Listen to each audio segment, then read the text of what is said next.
सबसे पहला हम जो रिएक्शन लेने वाले हैं हम क्या लेंगे, जैसे हमारा फ्लो चार्ट क्या बता रहा था, सबसे पहले हम फैट लेंगे, फैट का हम ट्रीटमेंट करेंगे हाइड्रोलिसिस बेसिक मीडियम के साथ, ठीक है, जिससे हमको क्या मिलेगा, ग्लिसरॉल प्लस सोप यानी साबुन। तो देखिए हमारा जो फैट हम ले रहे हैं, तो देखिए उसका जो फार्मूला हमारा होगा, ध्यान से देखिएगा, ये CH2, इसको मैं लिखने का पैटर्न बता रहा हूं जिससे आपको याद करने में समस्या ना हो कि बहुत बड़ा कंपाउंड है। ध्यान से देखिएगा, ये CH2 है, ठीक है, CH2 इसके साथ CH फिर CH2, पैटर्न आप ऑब्जर्व करिएगा, CH2 CH CH। अब देखिए क्या करना है आपको, अब हमको यहाँ पे एक, जैसे हमको ये हमारा एक एस्टर ही तो है, एस्टर का फॉर्मेट मैं अभी शुरू में बता चुका हूँ कि RCOOR का फॉर्मेट रखूंगा, मतलब एस्टर का ये फॉर्मेट रहने वाला है। R मतलब क्या होता है, एल्किल ग्रुप कार्बन का कोई, तो देखिए ये R हो चुका है, ठीक, इसके साथ हमको ये लिखना है COOR टाइप का फॉर्मेट, तो इसको मैं थोड़ा घुमा के लिखूंगा, ध्यान से देखिएगा, OO, ठीक है, यहाँ पे C लिखूंगा और उसके बाद मैं लिखूंगा C17H35, ठीक है। अब इसी चीज को आपको तीनों के साथ जोड़ देना है विदाउट एनी चेंज,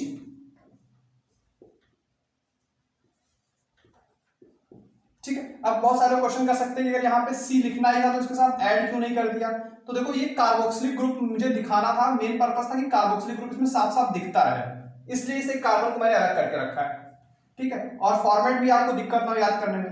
तो देखिए ये पूरा कार्बोक्सिलिक ग्रुप है C17H35। आई होप कि अब आपको याद करने में बिल्कुल दिक्कत नहीं होगी, फॉर्मेट समझ में आ रहा है क्या करना है, ठीक है। इसका नाम क्या है, स्टीयरिन, जैसे मैं पहले बता चुका हूं, ठीक है। एक क्या है, ये फैट है यानी बोलो तो वसा, ठीक है। अब पहला हमने जो हमारा कंपाउंड ये रहेगा जिसका हम ट्रीटमेंट करेंगे, कैसे ट्रीटमेंट करेंगे, बेसिक मीडियम में हाइड्रोलिसिस कराने वाले हैं। तो देखिए अब इसमें देखिए हमारा 3 कार्बोक्सिलिक एसिड है, ठीक है, तो हमने अभी जस्ट पहले जब इसको समझा था तो हमने बेसिक, अगर एक ये कंपाउंड लिया था तो एक NaOH लिया था जिसे ट्रीटमेंट करवाए थे, तो यहाँ पे 3 COH ग्रुप है, तो हम क्या करेंगे 3 NaOH ले रहे हैं, 3 NaOH, ठीक है ना।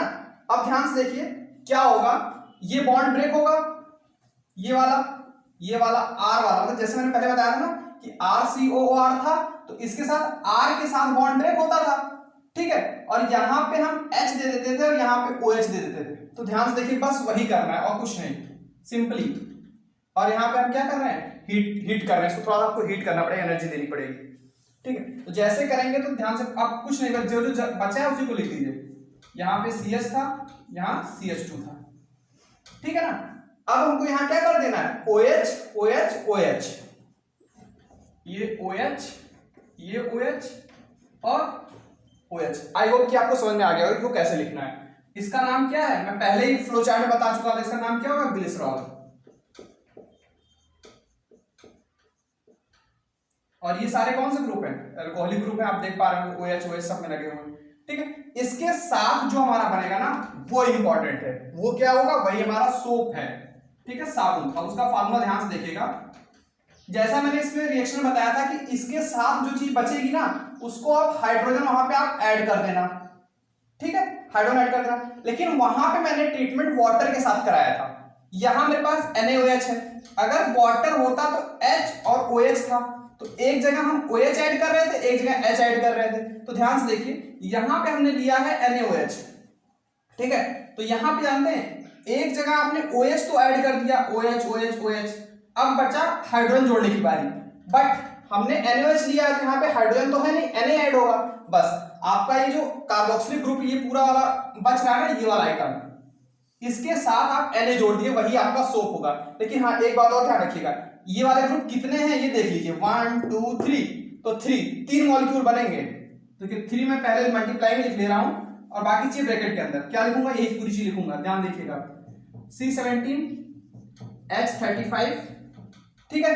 फिर क्या बचा, एक कार्बन COONA। आई होप आपको समझ में आ गया होगा, ये जो आपका है ना यही आपका साबुन, आपको यही बनाना था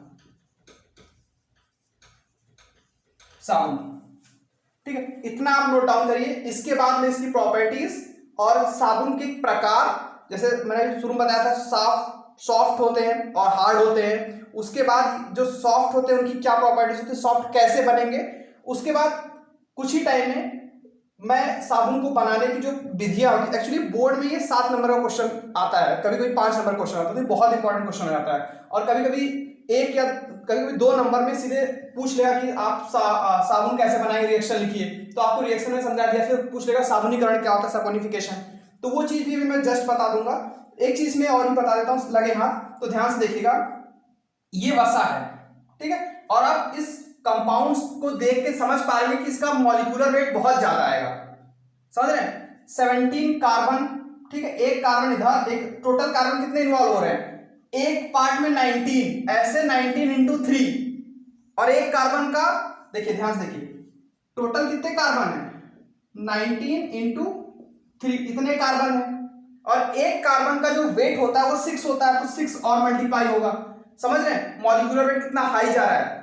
अभी सिर्फ कार्बन का आपने देखा, ऑक्सीजन ध्यान से देखिए, एक में 2 है, ऐसे ही 3 है, तो 6, ऑक्सीजन टोटल कितने हैं 6, और एक ऑक्सीजन का वेट कितना होता है 16, वेरी गुड, और माफ कीजिएगा यहाँ पे 12 से मल्टीप्लाई होगा, मॉलिक्यूलर वेट 12 होगा कार्बन का, ठीक है, 12 से आप मल्टीप्लाई करेंगे, और यहाँ पे 16, तो ये आप अगर सबको समेशन करेंगे तो बहुत ज्यादा आ जाएगा, ठीक है, तो इसको क्या हम ये बोल सकते हैं कि इनका जो अणु भार है, मतलब पूरा अणु है ना, मॉलिक्यूल है, इसका जो मॉलिक्यूलर वेट है या फिर अणु भार है वो बहुत ही हाई है, ठीक है, तो साबुन में भी देखिए वही पूरी चीज आ गई है, 3 बार रिपीट हो गए, ठीक है, ये रिपीटिशन।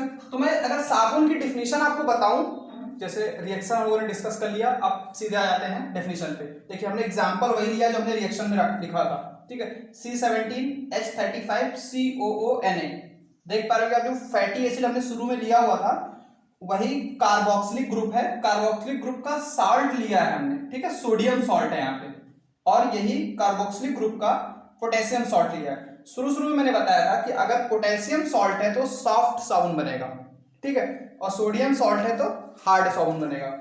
अब अगर आपको बार बार कंफ्यूजन हो रहा है कि सोडियम में हार्ड होगा कि इसमें पोटेशियम में सॉफ्ट क्या होगा, तो देखिए के से अगर आप ध्यान रखें तो के से आप जैसे जनरली क्या बोलते हैं, कड़ा, ठीक है, कड़ा, कड़ा स्टैंड्स फॉर हार्ड, है ना, कोई चीज हार्ड होती है उसको बोलते हैं कड़ी है बहुत ज्यादा, तो के से कड़ा, तो कड़ा तो होता है लेकिन इसमें उल्टा है, जो कड़ा होता है एक्चुअली के फॉर कड़ा है, बट वो सॉफ्ट साबुन बनाएगा, आप इसको थोड़ा याद रख सकते हैं, ठीक है, ध्यान से देख लीजिए, C17H35, ये तो बिल्कुल वही फॉर्मेट जो मैंने आपको याद करवाया था वो वही चीज है, बट इसको किससे सॉफ्ट साबुन बनेगा और किससे हार्ड बनेगा, तो ये ध्यान रख सकते हैं।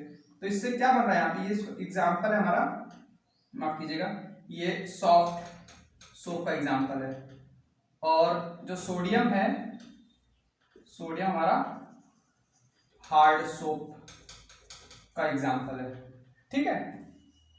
अब आइए डेफिनेशन देख लेते हैं। देखिए मैंने आपको भी प्रैक्टिकली दिखाया था कि कार्बन 17 है, ठीक है, और ऑक्सीजन भी इन्वॉल्व है, तो इनका मॉलिक्यूलर वेट बहुत हाई हो जा रहा है, ठीक है, तो देखिए ध्यान से सब वर्ड एसोसिएशन देखिएगा आपको समझ में आ जाएगा।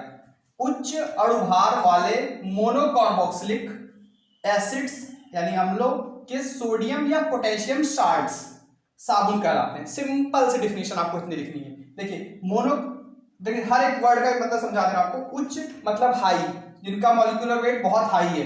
अणुभार सिंपली मॉलिक्यूलर वेट आप सब समझ रहे हैं, ठीक है। मोनोकार्बोक्सिलिक एसिड, मोनो का मतलब होता है जिसके अंदर एक हो, वो ग्रुप एक सिर्फ अमाउंट में एक हो। कार्बोक्सिलिक, कार्बोक्सिलिक आप ये ग्रुप समझ पा रहे होंगे, मैं डब्बा बना दे रहा हूं इसके ऊपर, ये ठीक है ना, इस ग्रुप की मैं बात कर रहा हूं। ये कार्बोक्सिलिक ग्रुप इस पूरे कंपाउंड में एक ही तो है ना, एक ही है। तो उच्च अणुभार वाले मोनोकार्बोक्सिलिक, ये टर्म आपको कुछ जरूर याद होना चाहिए। मोनोकार्बोक्सिलिक एसिड्स के सोडियम या पोटेशियम सॉल्ट। देखिए अगर यहाँ पे सोडियम ना होता तो हाइड्रोजन होता, तो बेसिकली क्या बनता, एसिड बनता, ठीक है। C17H35COOH, ठीक है। अगर आप चाहे तो इस एसिड का नाम होता है स्टीयरिक एसिड। मैं शुरू में स्टीयरिक फैट इसका नाम लिखा था जब वो फैट फॉर्म में था, ठीक है, क्योंकि वो बेसिकली RCOR एस्टर के फॉर्म में था ना, RCOR, तो उसका स्टीयरिक नाम था। और एसिड अगर इसका देखा जाए, अगर ये हाइड्रोजन यहाँ पे होता तो स्टीयरिक एसिड होता, ठीक है। वैसे आपको इतना यहाँ जरूरत नहीं है इस चीज को जानने की, वैसे फॉर्मूला पता तो सफिशिएंट है। तो देखिए उच्च अणुभार वाले मोनोकार्बोक्सिलिक, मतलब जिसमें COH एक ही हो, का अगर सोडियम या पोटेशियम सॉल्ट है तो उसको हम साबुन कहेंगे। जस्ट आप डेफिनेशन याद रख लीजिए। ठीक है। अब साबुनीकरण या सैपोनिफिकेशन क्या होता है, ये आप देख सकते हैं इसका इंग्लिश वर्जन सैपोनिफिकेशन।